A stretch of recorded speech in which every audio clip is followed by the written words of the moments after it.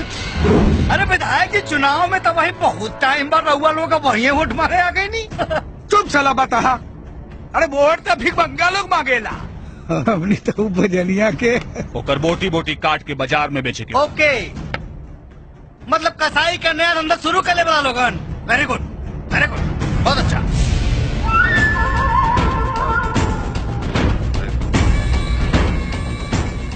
का कहले रे?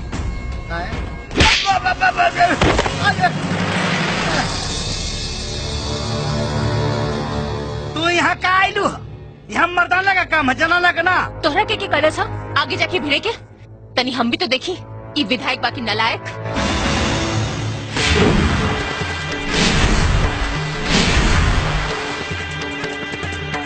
ना बेटी,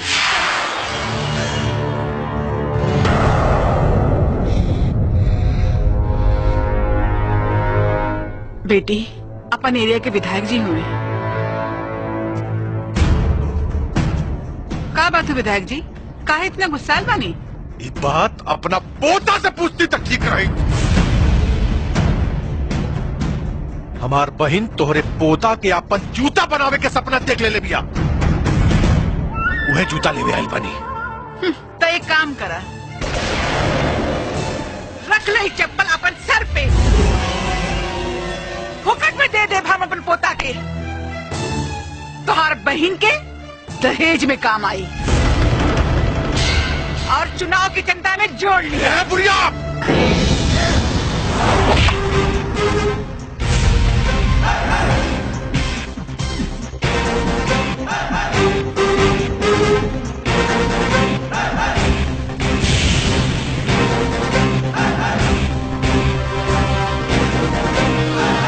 गलती से अगर कहीं हाथ लग गया रही ना तो धोवे खातिर दूसरा आदमी रखेगा पड़ी। आई कफन के पैसा रख ले, काहे कि मरला के बाद डर के मारे केहू चंदा भी ना दी और बिना जरावल लाश सड़ जाला।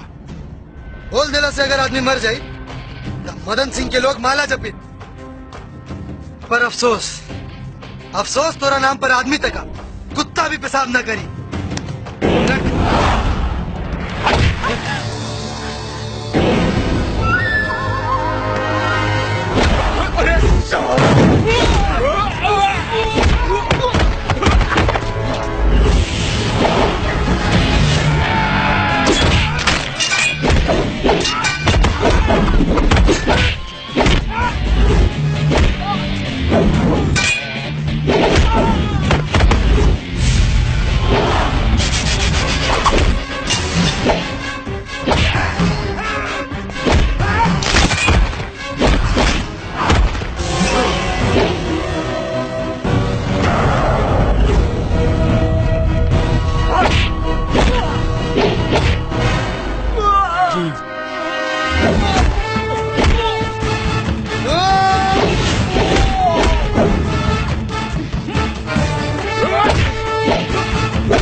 अभी भी लिहाज करता नहीं, वरना जिंदा बच के ना जा पाती। बहन भाई की नौटंकी से तंग आ गई बानी। हद पार मत करी, कहीं बहन की डोली उठावे के चक्कर में अपन अर्थी न उठावे के पड़ जाए। ठीक है कहावत में है सरकार, कब वो मारे मरद कब वो भागे मरद। मौका के नजाकत का सब्जी सरकार। चल चली एकरा के बाद में देख ले हल जाई। चली सरकार चली। चल रे।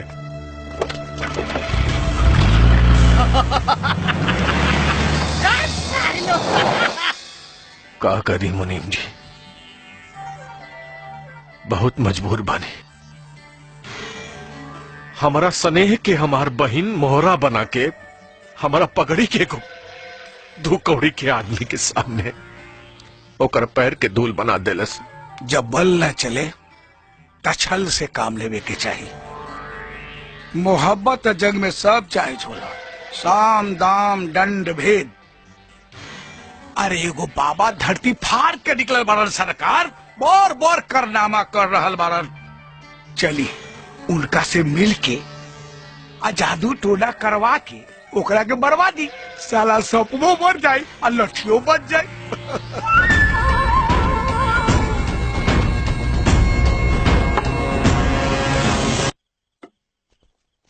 आई सरकार यह बारे वो बाबा। बाबा की जय हो।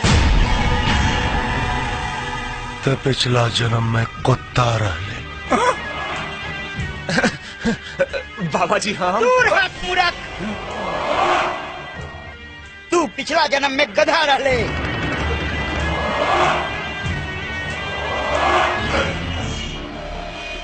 और एक शेर कुत्ता और गधा के चमचा बनौले बा, जो ठीक नहीं खे। लेकिन बाबा निरंजन, बाबा के समय के हर चाल के ज्ञान बा और उस शक्ति के भी जवन तोरा हार के कारण बा। अरे लेकिन यार कौना जन्म के पाप के प्रायश्चित था कि एक तरफ हमार बहन और दूसरी तरफ हमार खुद के सम्मान ना बर्दाश्त नहीं किया होता। बम बम! क्रोध ना बच्चा, क्रोध इंसान के बुद्धि के खा जाला। और तो जकरा के मारे का कोशिश करता है ना, वो कोनो मामूली इंसान नहीं खे। नागवंश के बा, नागवंश के। ओकरा मदारी बाप से हमार जन्म जन्मांतर के दुश्मनी बा। जन्म जन्मांतर के ओकरा के मारल इतना आसान नहीं खे। काहे कि ओकर रक्षा एक इच्छाधारी नागिन करतिया। इच्छाधारी नागिन जवन दिन रात ओकर साया बन के ओकरे साथे साथे रहेले। और अगर ओकरा के मारे के हा तो सबसे पहले ओ नागिन के नाथे के पड़ी। नागिन के नाथे के पड़ी।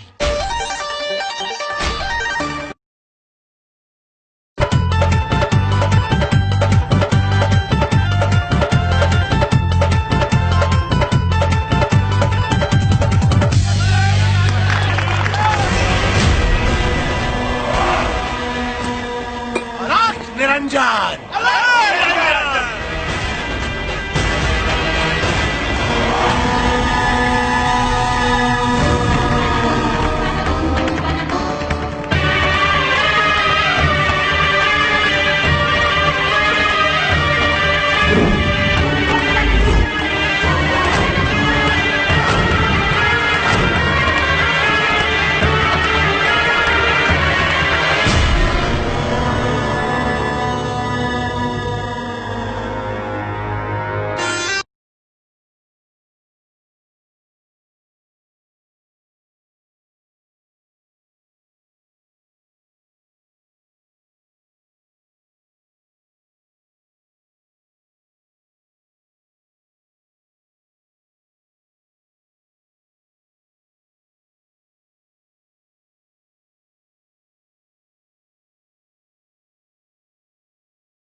आंख निरंजन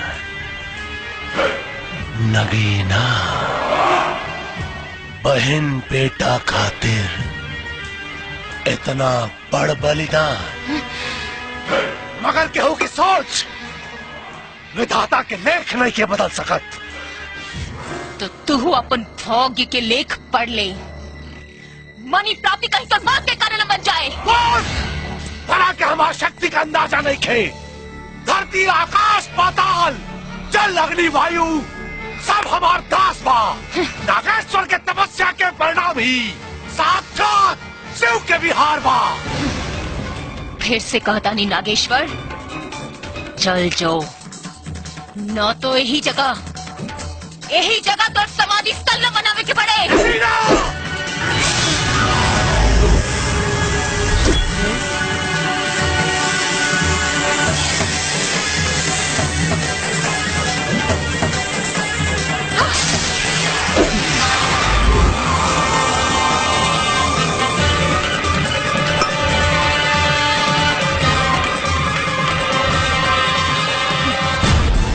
हमरा क्रोध के प्रज्वलित करके ठीक ना कैले।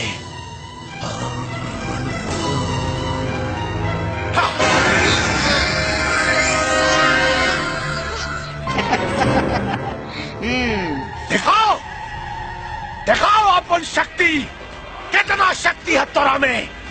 तोरा के अब हमरा प्रकोप से केहू नहीं के बचा सका। काहे कि एक घंटा के भीतर भीतर तो आधा शरीर नागिन के रही और आधा मनुष्य के। ते अपाहिज हो जाइबे, अपाहिज हो जाइबे ते। अलख निरंजन श्री गुरुदेव।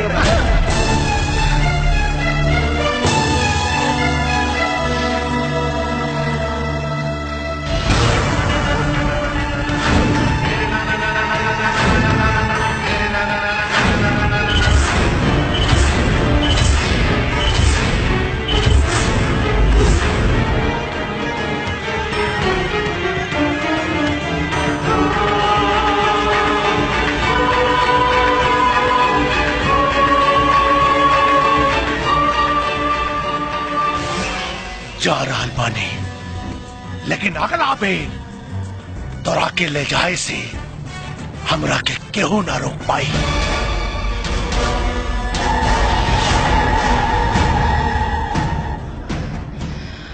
बसंती हाँ भाई।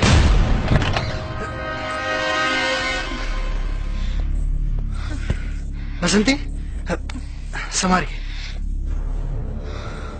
बसंती तू ठीक तो बाड़ू ना? तू आराम करा, हम दादी के बुला के लाओ। ना रुद्र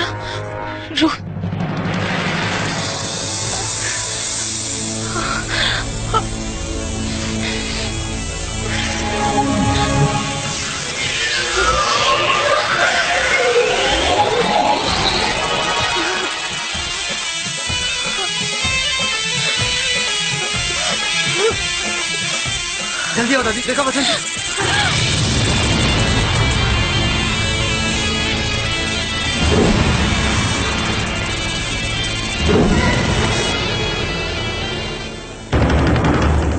बसंती एकरा के छलावा कहीं या विश्वासघात। नर्तकी बन के तू घर में आयल रहलू और आज ही नागिन करो। बहिन धर्म के पालन माँ जी, नागवंश के होकला की वजह से हमने के भूत वर्तमान और भविष्य हर चीज के ज्ञान होला और उही ज्ञान के कारण रुद्र के रक्षाला माई की जगह मौसी के आवे के पड़ल। मौसी? मौसी?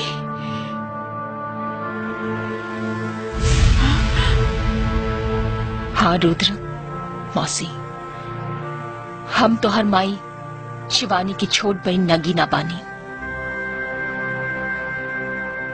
हमरा के आज भी वो दिन अच्छा से याद बा जब हमार बहन राउत स्नेह और राउत बेटा के प्यार पाके आपन इंसानी जीवन में बहुत खुश रही।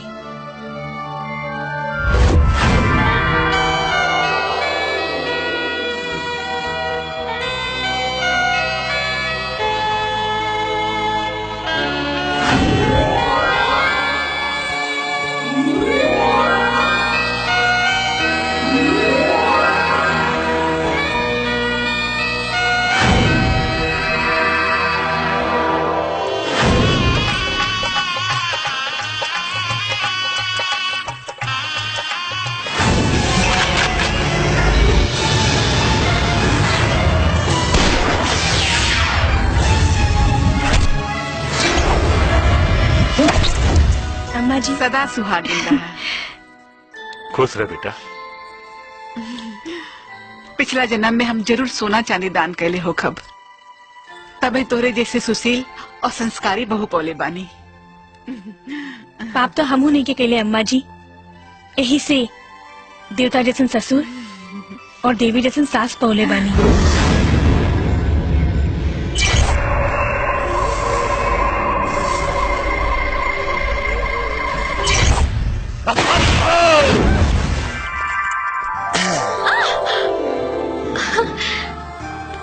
ये का होता यार ये कोनो प्यार करे के टाइम है? सागरी टाइम तो फेल कर देता रू, जब तनी सटे के चाहते तब ढकेल देता। अभी बताओ हमार करेजा कि प्यार करे के टाइम कौन है, वही टाइम पे आके करब।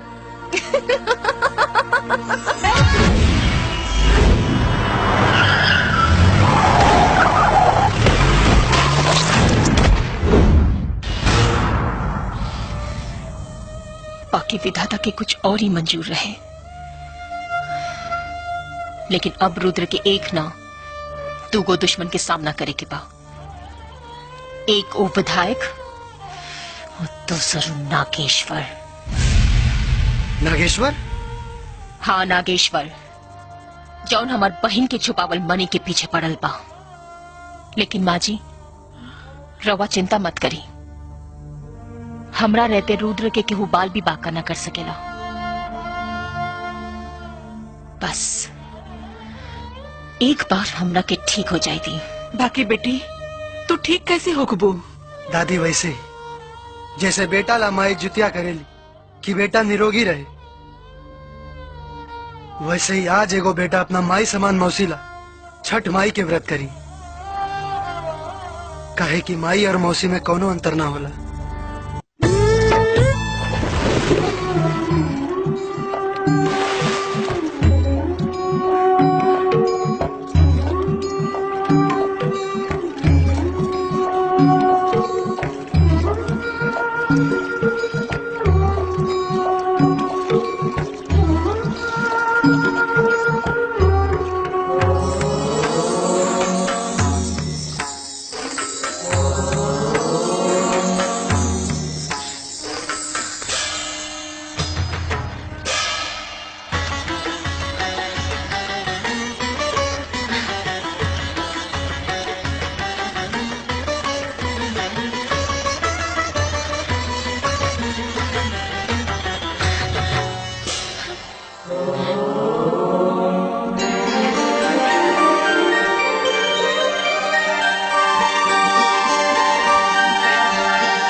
जितना लुका छुपी का खेल खेले के बाद खेल ले नगीना, बाकी हम अगर तोरा बहन बहनोई के छुपावल मनी के खोज ना लेनी तो हमरो नाव नागेश्वर ना अलाख निरंजन।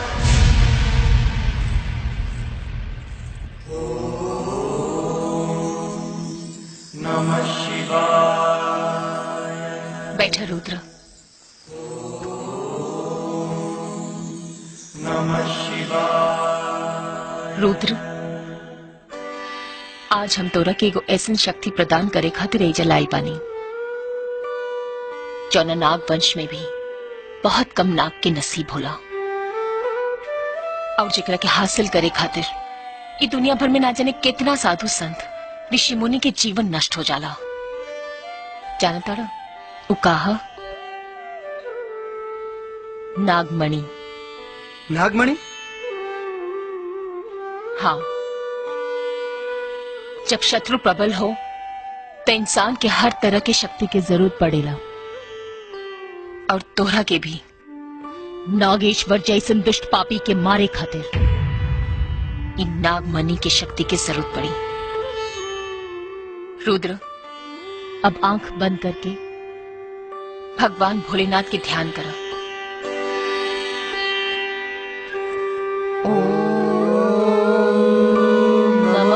शिवाय। ओम शिवाय ओम नमः शिवाय नमः शिवाय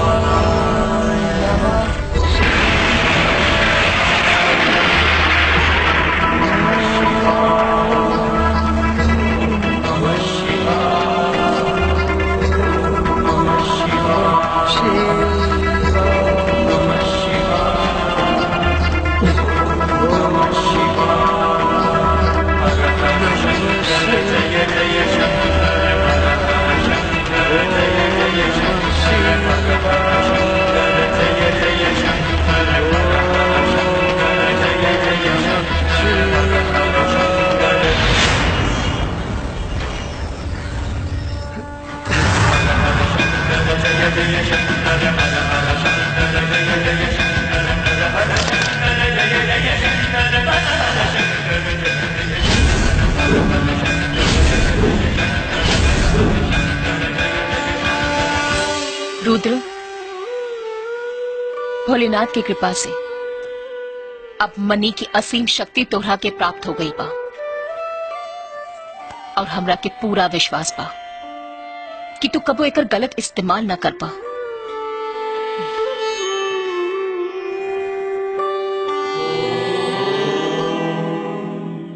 नमः शिवाय। चलो अलग निरंजन, अलग निरंजन। आई आई गुरुदेव, आई आई आई आई आई।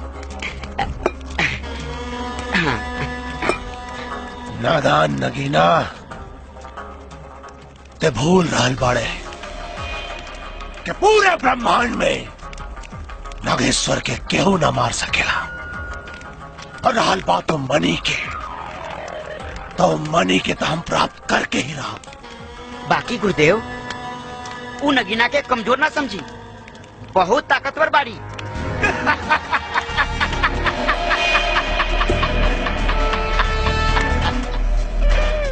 अज्ञान बाड़े ते बच्चा, तनी वो वरदान से अनभिज्ञ की बाड़ा जवन शिव के द्वारा हमरा के मिलल बा। कौन वरदान जी? बता रहल बानी।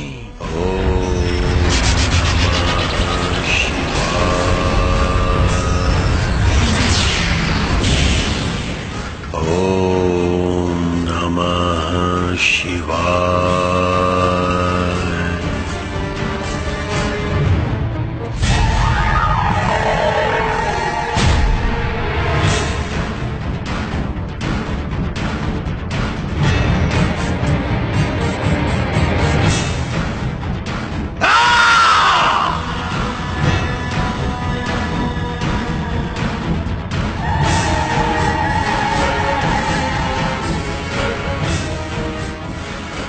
महादेव,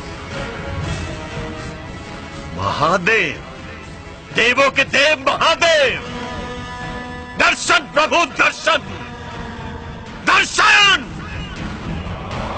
भक्त की तपस्या में कोनो खोट बा या फिर भक्ति के जन्म कष्ट देखे के चाहता नहीं आप? दर्शन प्रभु दर्शन। सिर्फ आपके नाम मात्र से ही भक्त के मुक्ति और मोक्ष की रास्ता पा। तब फिर 20 साल के कठिन तपस्या के अर्थ निकले के चाहिए व्यर्थ न। महादेव दर्शन, दर्शन प्रभु, प्रभु दर्शन। औरों में पहल तो फिर हमरा में देर का है।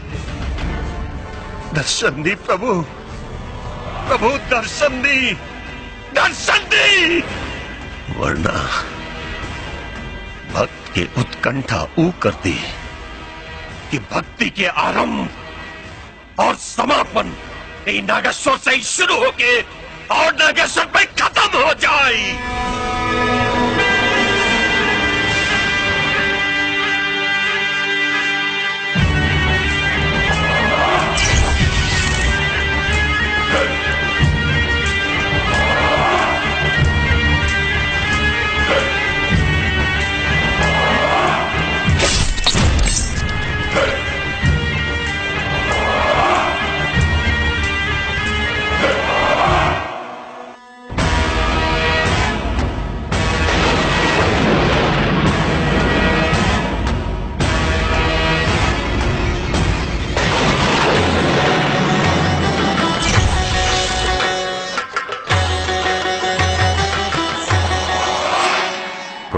नागेश्वर।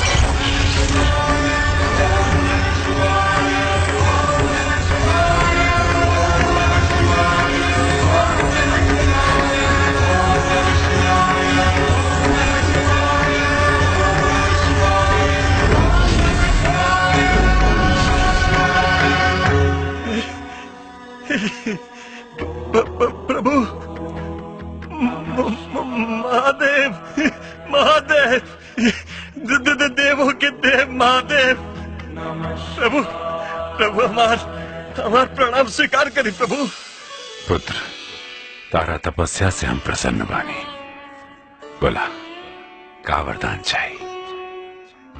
अमरत्व अमरत्व प्रभु, अपनी भक्त के अमर होके के वरदान दे दी। असंभव! देवता के आकार सृष्टि से बड़ा नहीं थे।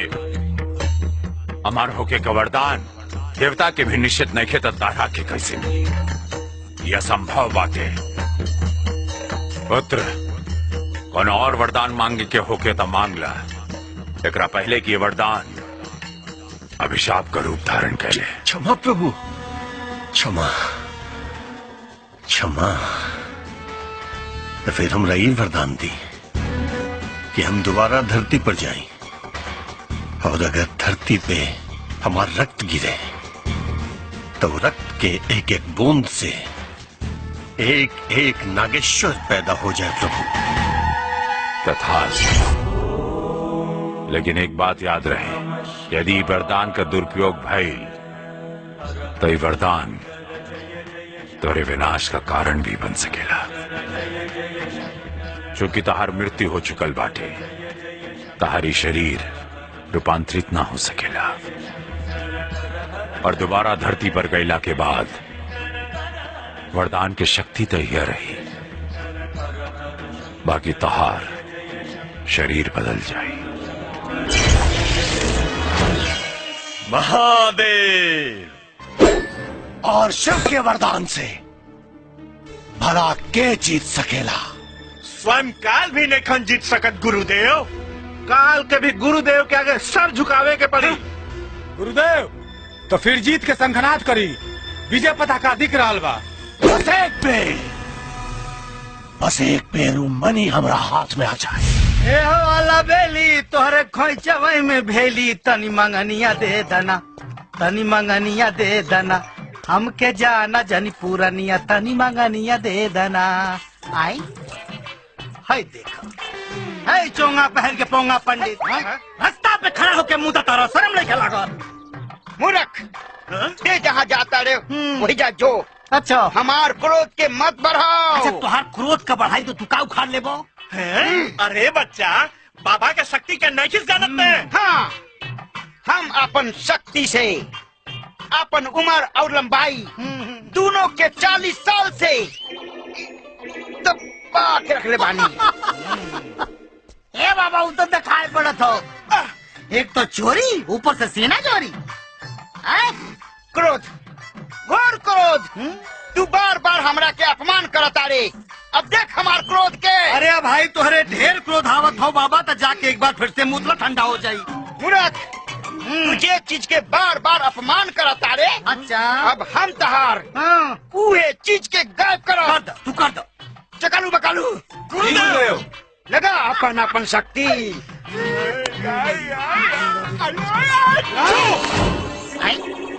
ये बंदर टोला कहाँ गए सब? का उखाड़ ले हमार? ए बाबा तू ना हो? हमारा क्रोध के भड़कौले। अब ओकरे बुझाई बहुत तेज बनत रहला। हे बाबा दूर हट। हमसे अपराध हो गई बाबा, माफ कर दो, हमारा सामान दे दो। ना दे, अब आइल उठ पहाड़ के नीचे। अरे बाबा ऊंट पहाड़ का, हाथी घोड़ा कुल नीचे आ गई। दे दे बाबा दे दो। ना दे, ना दे। अरे ना दे पता खानदान कैसे आगे बढ़ी? हम 2 भाई रहनी हो, बड़का भैया पेड़ा पटक, छोटका भाई हम। बड़का भाई की तुतरी तिवारी पटाखे ले गए मुंबई। अब खानदान कैसे आगे बढ़ी? ब्याह शादी भैला हो, और सबसे बड़ी चिंता की बात तही है बाबा कि नागिन पार्ट 3 बने वाला हो। ओमे अब भाई से काम ना चली बेटवा चाहे कैसे होई पूरा नागिन पार्ट 3 खातिर हाँ। राजकुमार आर पांडे हाँ कौनो न कौनो व्यवस्था कर ली है। तहार जरूरत नहीं दे जो चला सन। अरे जवानी में सूखे संडका दरस रे बाबा।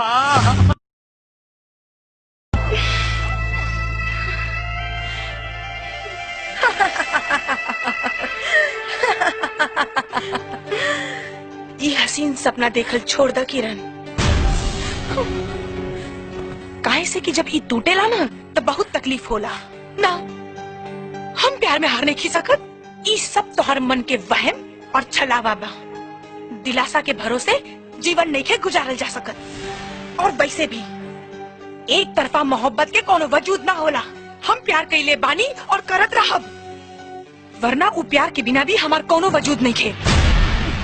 हम अभी हारल नहीं खी और कौरी ये भी जीतल नहीं खी।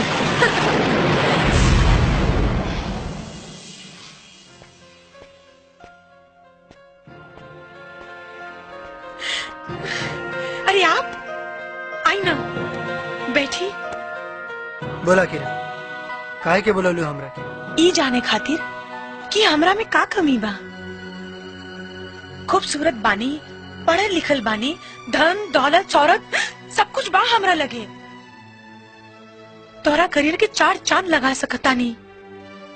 और तू वो गवार गौरी के पीछे पागल बाड़ा, जेकर औकात हमरा सामने 2 कौड़ी के भी नहीं है। बाकी तोरा हाथ में वो लकीर नहीं के जौन गौरी के हाथ में बा।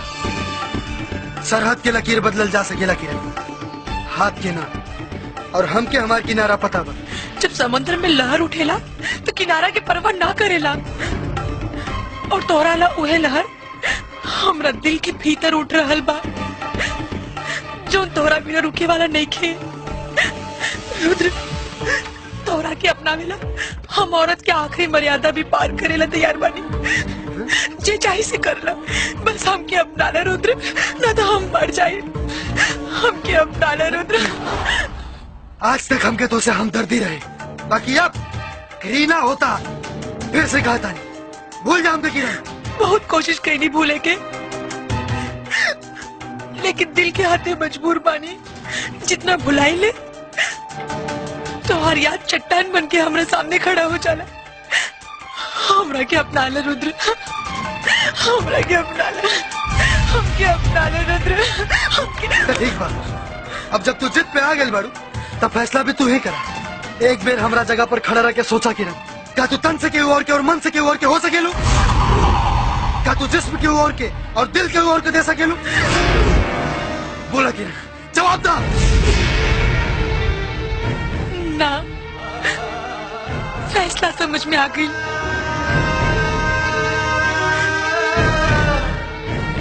तुम न समझो, तुम्हारा मुकद्दर हूँ मैं समझती हूँ तुम मेरी तकदीर हो।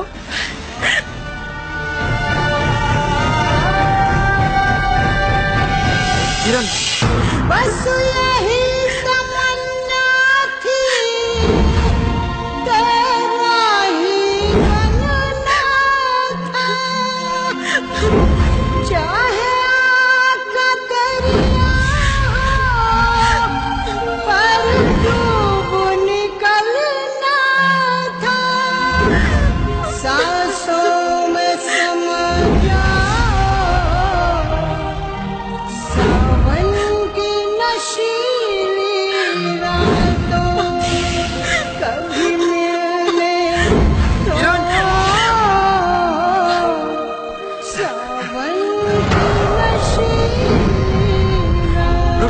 ना, हम ना देखा हमारी बात सुना किरण। ना, ना। देखा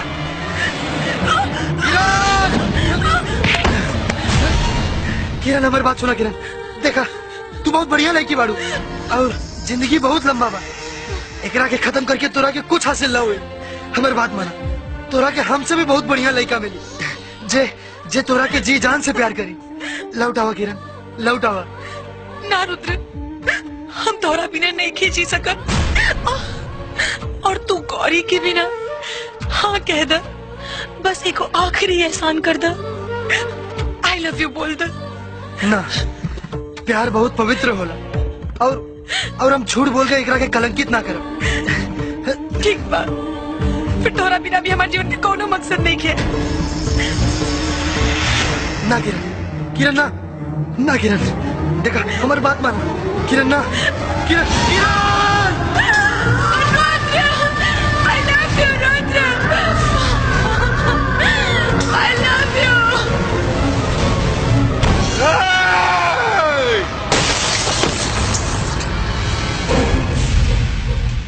हमार बहन नहीं के मर सकत,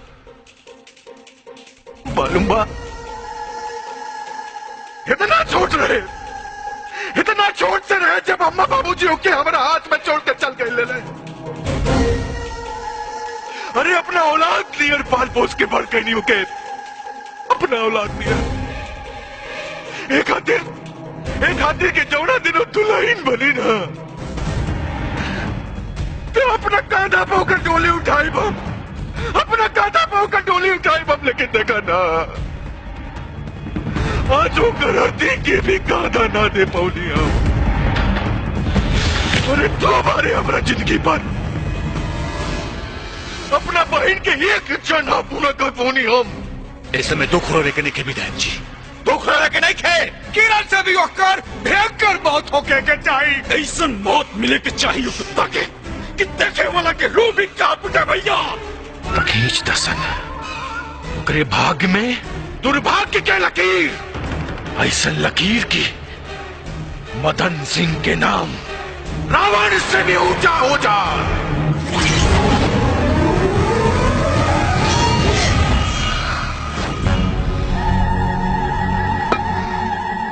आंख निरंजन,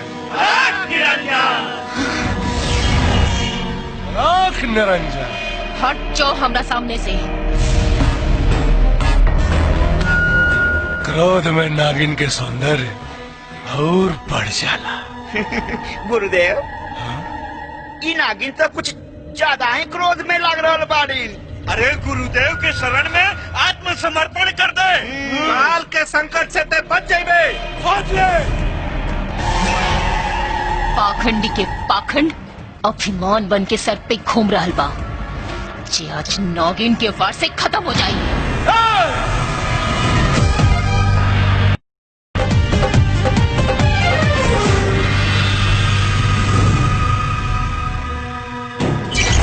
आंख निरंजन,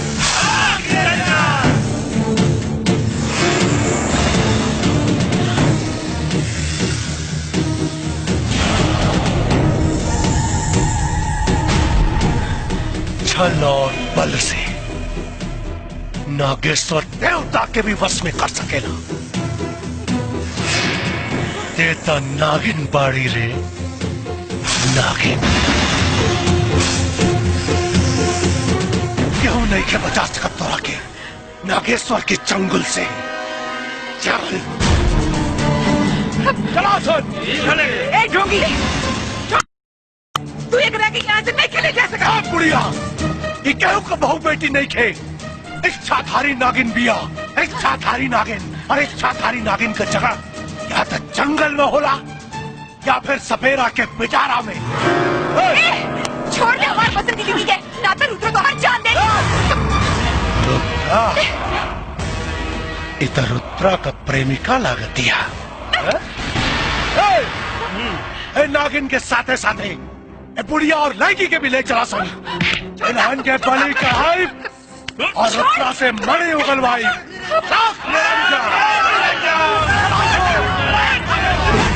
निरंजन, बुलाओ अपना पोता के।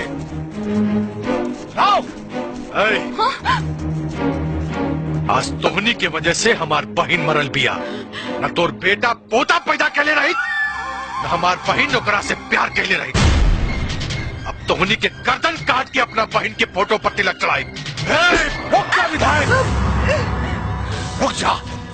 ये गलती ना तोहार प्रतिशोध हमरा के हमार मकसद में कामयाब न होके दी। तोर मकसद से हमार बहन जिंदा नहीं क्या हो सका? जिंदा होई, जिंदा होई।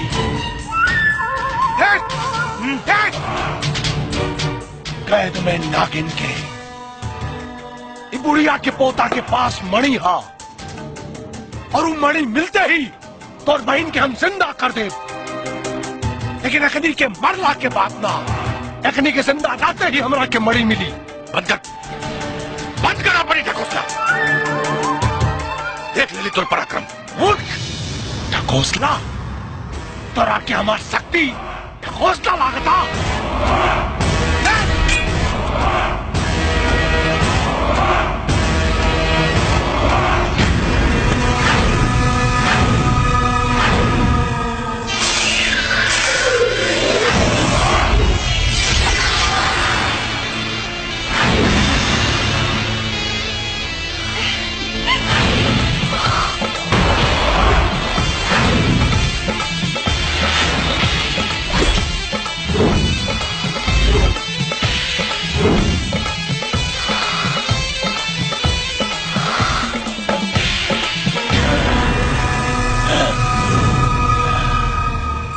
नागेश्वर, मूर्ख तुत्ते बाड़े, तू अपन बल के अहंकार में ई भी भूल गए कि एक बार पिटारे से आजाद भइला के बाद तू हमरा के दोबारा कैद नहीं खे कर सकत।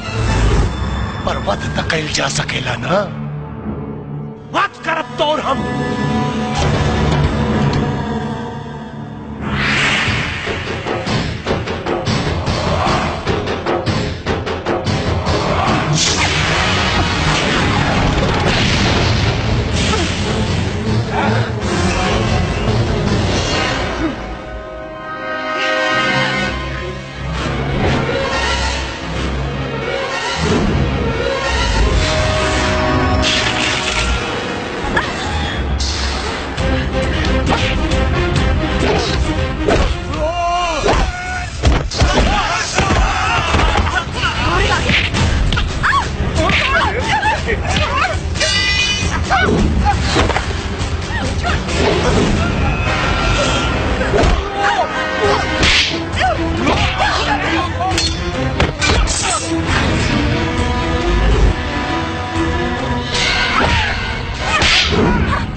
महादेव के रुद्र हमरो नाम, पाखंडी तोर पाखंड के बुरा होई अंजाम। जब बेटा पर आफत आवेला तब माई होकर रक्षा करे, और जब माई पर आफत आवेला तब बेटा ममता पर वार ना, काहे कि ममता तो ममता हो, चाहे वो माई के होके या मौसी के।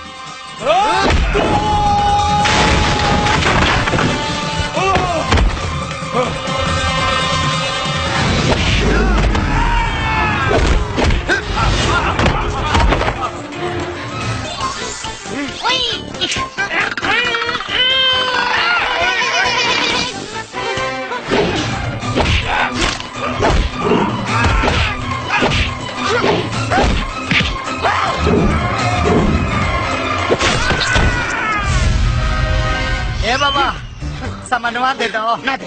अरे बड़ी तकलीफ हो था। ना दे। अरे बाबा दे दो, तुम्हारे एहसान मानव। ए बाबा तेरे गोने कर थाई दे दो बाबा। ए बाबा दे बाबा।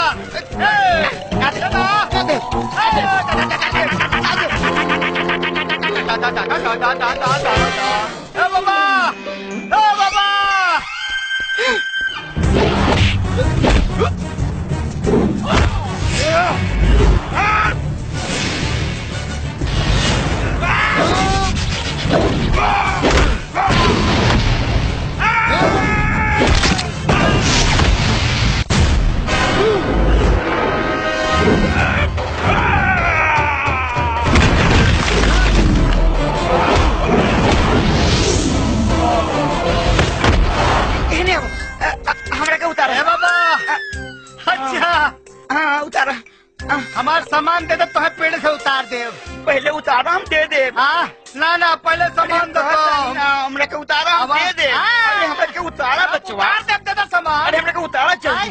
पहले दो। अच्छा देता नहीं। ठीक पहले दो। अभी रंगा।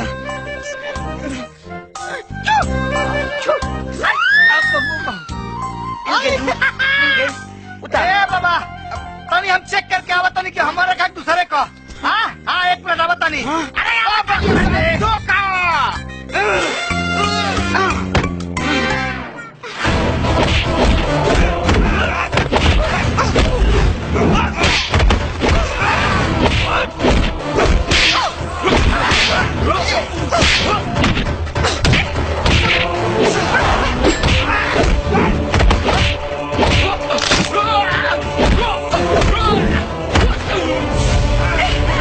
छोड़ दो हमरा के।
तो जितना शक्ति हमार,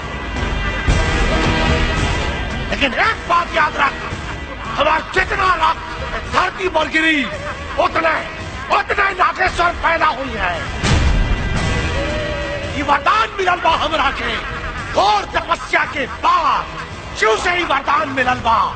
नागेश्वर अमर हो, हमरा के केहू ना मार सकेला, केहू ना।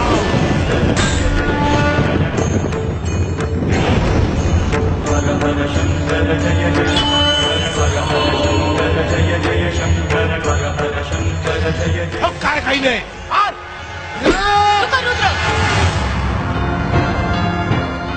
ठीक कहता, ई पापी के ऐसे तरीका से मारे के पड़ी कि एक कतरा खून भी जमीन पे ना गिरे, ना तो ई कब्बो ना मरे। ई लो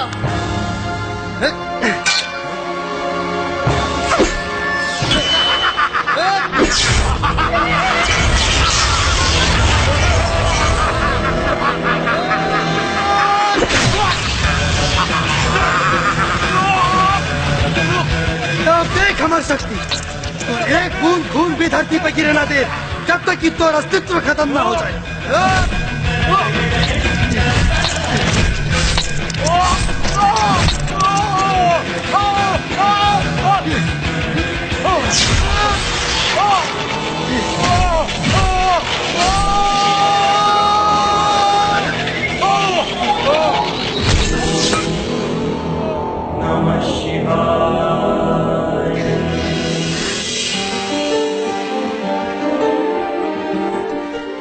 अरे बेटा तू ठीक तो बाड़ा ना? हाँ दादी।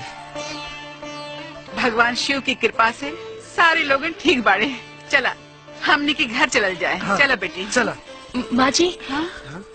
माँ जी, अब हमरा क्या आज्ञा थी? हमरा की जाए के पड़ी। कहाँ? नागलोक में। लेकिन मौसी तू हमने के छोड़ के कैसे जा सकेली? अरे मौसी के जो फर्ज होला वो अब पूरा भई। अब तो जीवन भर सुरक्षित बाड़ा। एगो नागिन के भी मर्यादा होला जेकर हम उल्लंघन ना कर सकेली। यही से अब हमरा के जाए के पड़ी। दीदी दीदी ना, मौसी का। और वैसे भी रुद्र और गौरी की जोड़ी तो जन्म जन्मांतर के बा, है ना? का माँ जी ठीक करनी ना? हाँ बिटिया।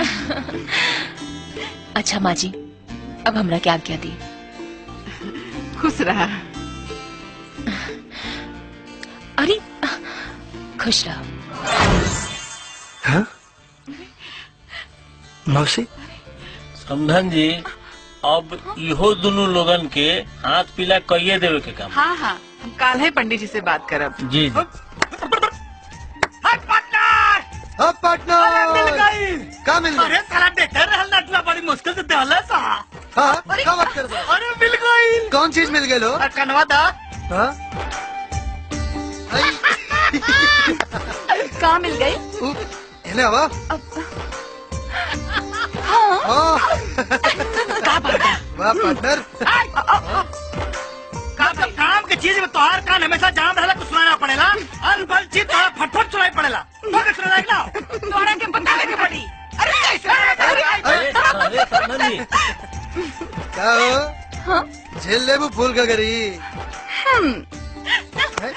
अगर तू बाड़े रुद्र तो हम हो बानी गौरी। अच्छा चलो चल।